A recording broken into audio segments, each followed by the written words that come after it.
Kamusta na po muli mga kapatiran dyan? At tayo po ay dadakon muli sa ating pag-aaral, sa ating daily devotion. At sa gabi ay pinag-aaralan natin itong aklat ng unang Samuel. Sinusubaybayan natin yung mga nagaganap sa buhay ni Samuel, na kung saan ay hinirang na hukom at dumating nga yung pagkakataon na itong mga Israelita ay humiling ng hari sapagkat ninais nila na maging katulad sila ng ibang bayan na mayroong hari na namamahala sa kanila. Kaya ito yung hiniling ng mga Israelita kay Samuel. At ang propeta Samuel naman ay isinangguni ito sa ating Panginoong Yahweh. At sinabi naman ng Panginoong Yahweh na ibigay ang kanilang kahilingan, bigyan sila ng hari. At ito ngayon ang ating pag-aaralan. Meron lamang mga ilang tagubilin si Samuel para sa panibagong patakaran na ito kapag meron na silang hari, sapagkat hindi naman nangangahulugan na kapag meron ng hari ang mga taga-Israel ay magkakaroon na ng kapayapaan at kaisa ng kanilang bayan. At nais kong basahin sa inyo ang ilang talata sa Biblia na mga tagubilin ni Samuel.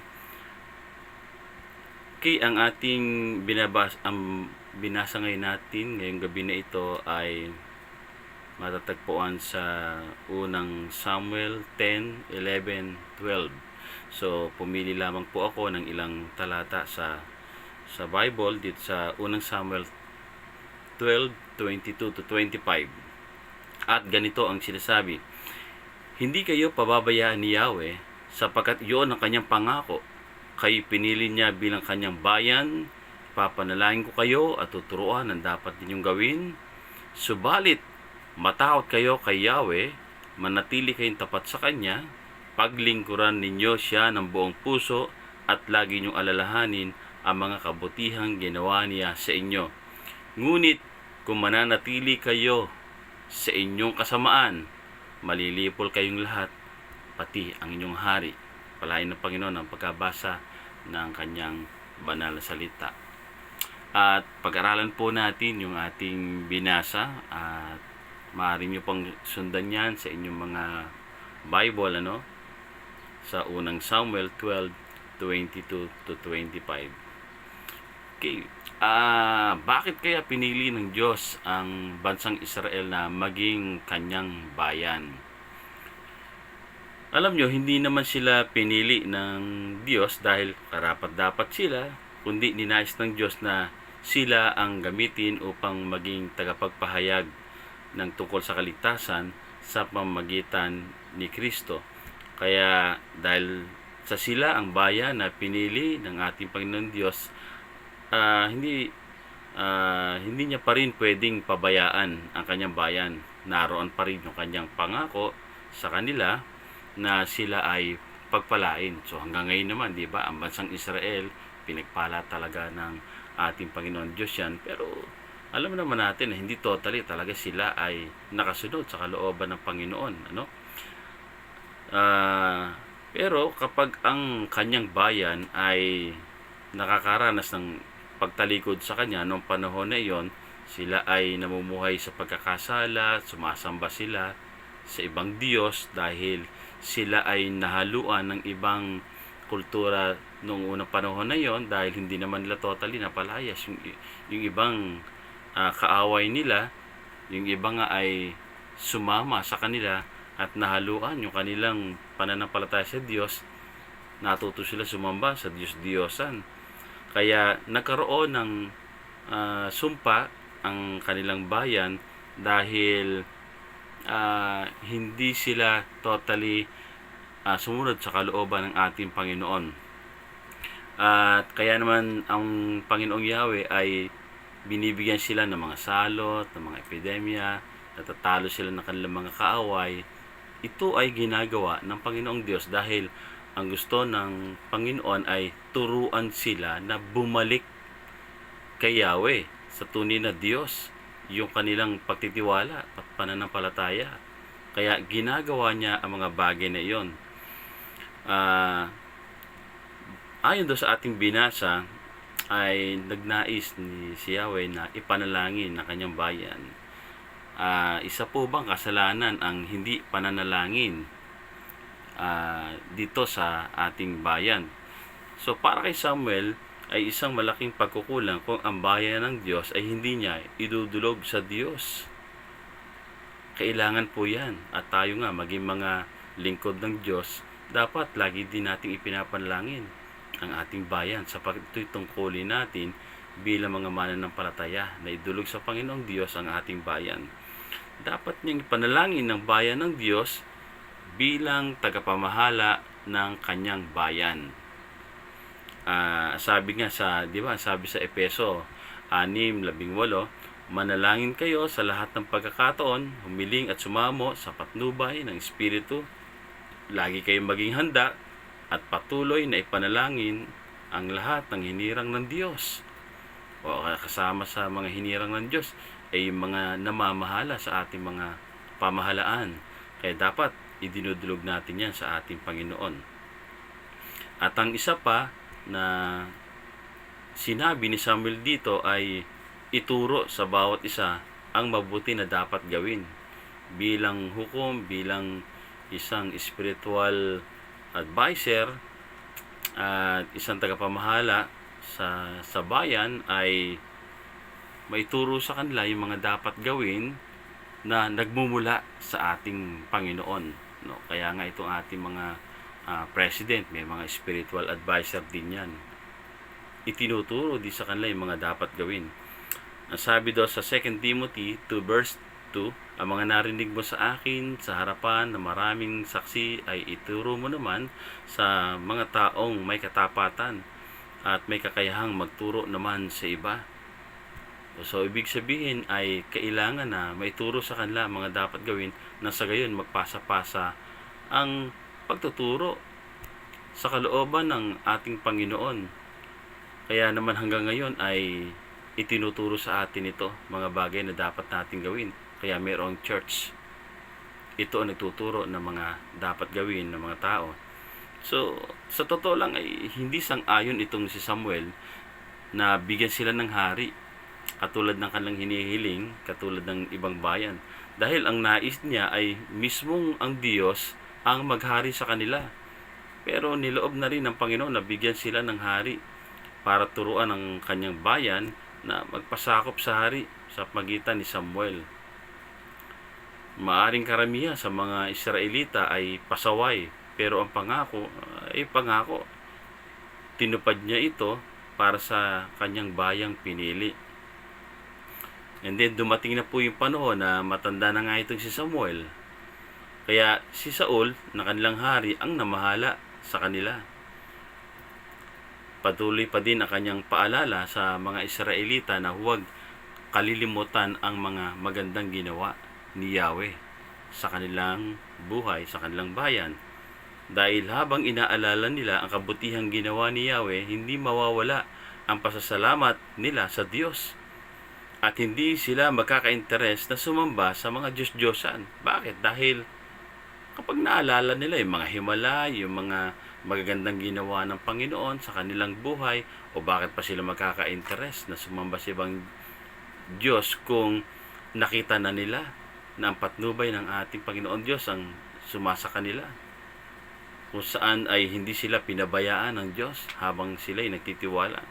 So, simple lang naman ang paalala ni Samuel sa mga tao. Nais niya na ang bawat isa ay magkaroon ng tamang relasyon sa Diyos para sila ay samahan ng Diyos at pagtagumpayin katulad ng naranasan niya. Si Samuel simula ng tinawag ng bata hanggang sa tumanda siya nang dahil sa pagsunod niya kay Yahweh. Nung itinalaga niya ang kanyang buhay sa Panginoon, ay hindi siya pinagkulang ng Panginoon, hindi siya pinabayaan ng Panginoon. Talagang sa kanyang katapatan ay naranasan niya ang pagpapala nagmumula sa ating Panginoon. Kaya tandaan po natin itong tagubilin ni Samuel. Nawa ito'y maging tagubilin din sa atin na nagmumula sa ating Panginoon. Una, yung pagkatakot kay Yahweh.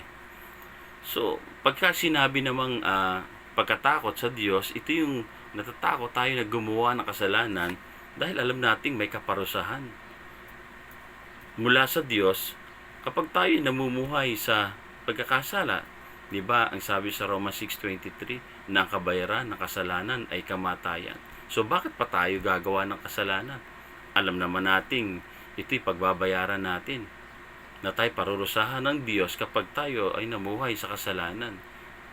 Kaya, gamitin natin ang ating kaisipan, karunungan. Kung alam natin na mali, so huwag na natin gawin.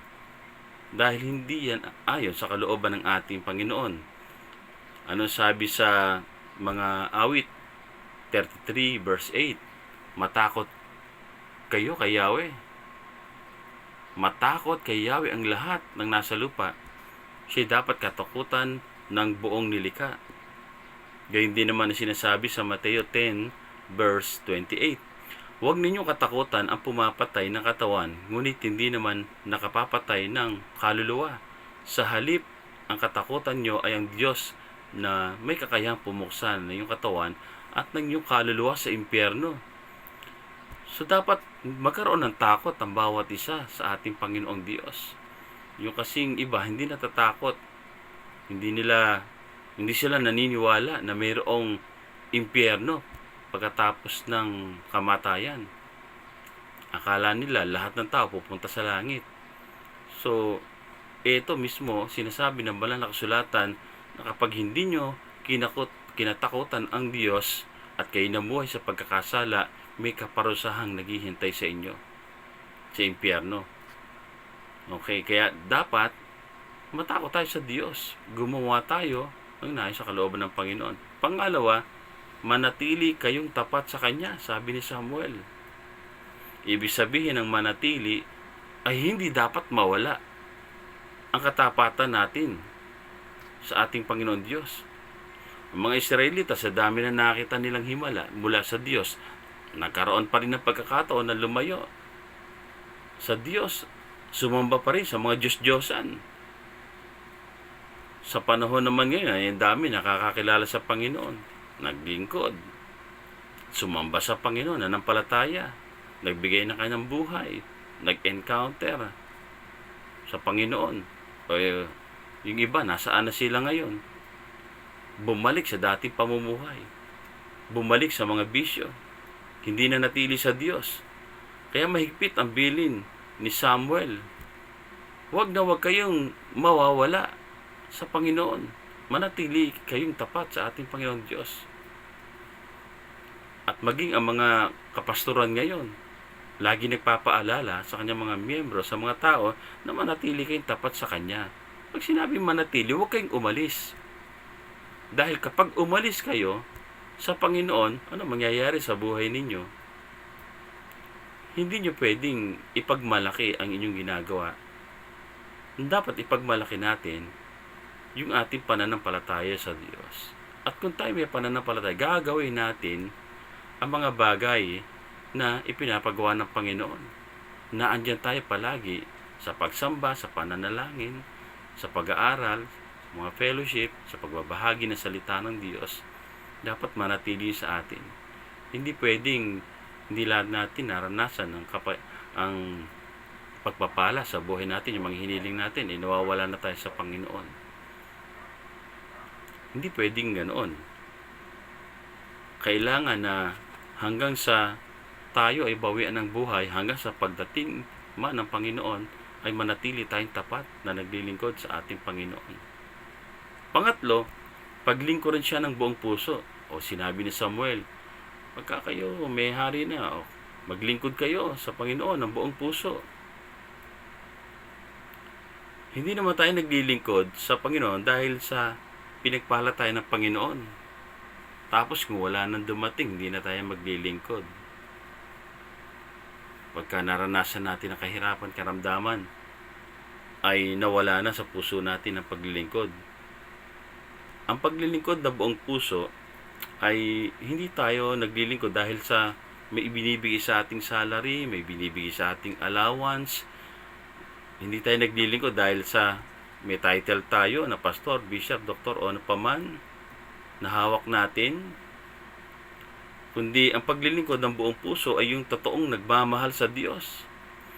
Kaya ka nakapaglilingkod sa mga tao na kanyang nilikha ay dahil sa ito'y tinawag tayo ng Panginoon para maglingkod. Hindi tao ang tumawag sa atin. Tinawag tayo ng Diyos para gampanan ang tungkulin na ito. Ang siya'y paglingkuran at paglingkuran yung mga taong binibigay sa atin ng Panginoon. Ang paglilingkod ng buong puso ay yung totoong nagmamahal sa Diyos. Kaya ka nakapaglilingkod sa mga tao na kanya nilikha, sabi ng Panginoon na kapag ginawa natin ito sa mga abang ito o sa mga taong ito, ay sa Diyos natin ginagawa. Ang buong puso na paglilingkod ay hindi nawawala. Ang paglilingkod na ito sa ating buhay. Nasa puso na ito, nakatatak na sa atin ito, na kahit anong mangyari, kahit pigilan pa tayo dyan, naglilingkod pa rin tayo. Amen po ba? Pang-apat, alalahanin ang kabutihan na ginawa niya. O, sabi ni Samuel, huwag niyong kalilimutan yung ginawa ni Yahweh sa inyo. Kung paano kayo pinagpala, iniligtas. Ibig sabihin, may utang na loob tayo sa Diyos dahil naging mabuti siya sa atin. Alalahanin natin lagi na tayo ay pinatawad tayo ng Panginoon. Nilinis ang ating mga kasalanan. Pinagkalooban tayo ng kaligtasan, ng buhay na walang hanggan. Nang dahil sa ating pananampalataya sa Panginoong Hesus. Pinagpala tayo sa maraming bagay at napakarami pa na dapat nating alalahanin para sa tuwing aalalahanin natin ang mga bagay nito, ang mga pinagkaloob sa atin ng Panginoon, ay hindi tayo makakaisip na lumayo pa sa Panginoon. Bakit tayo lalayo sa Panginoon?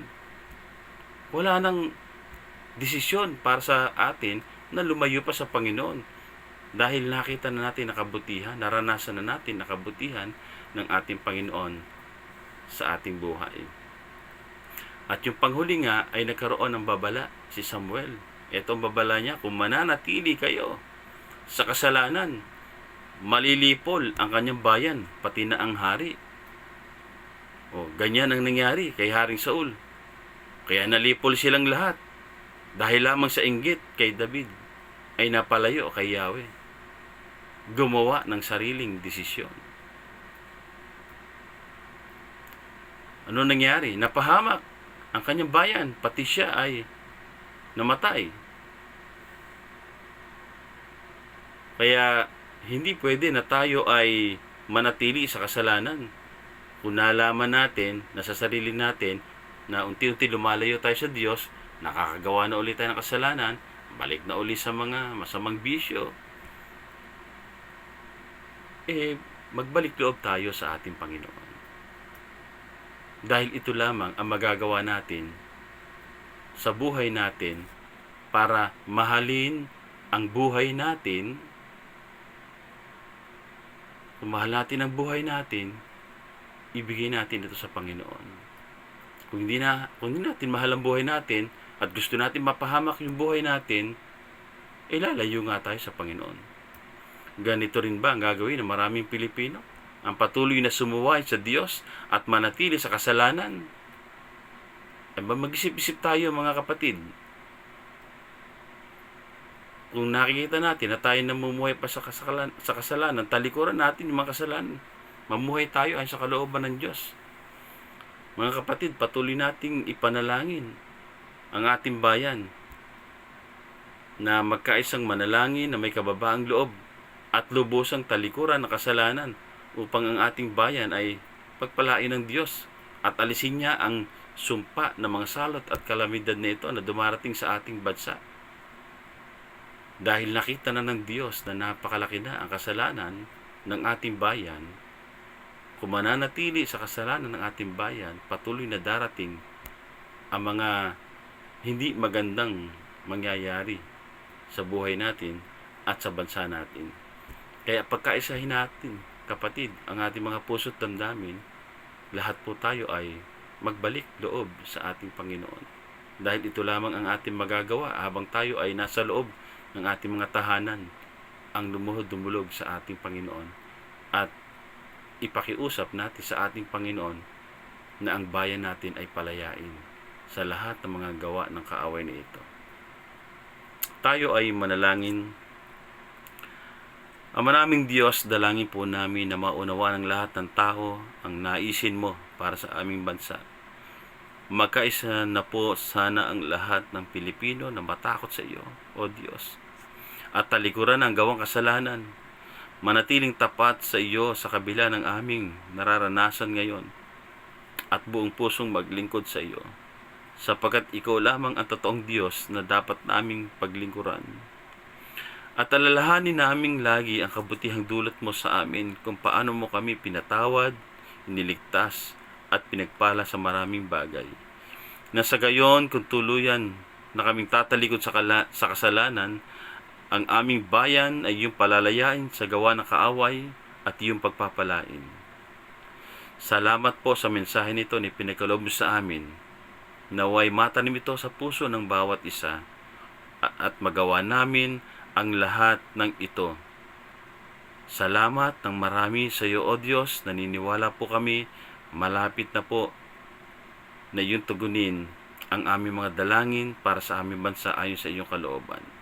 Ito po ang aming dalangin sa pangalan ng Panginoong Yesus. Amen.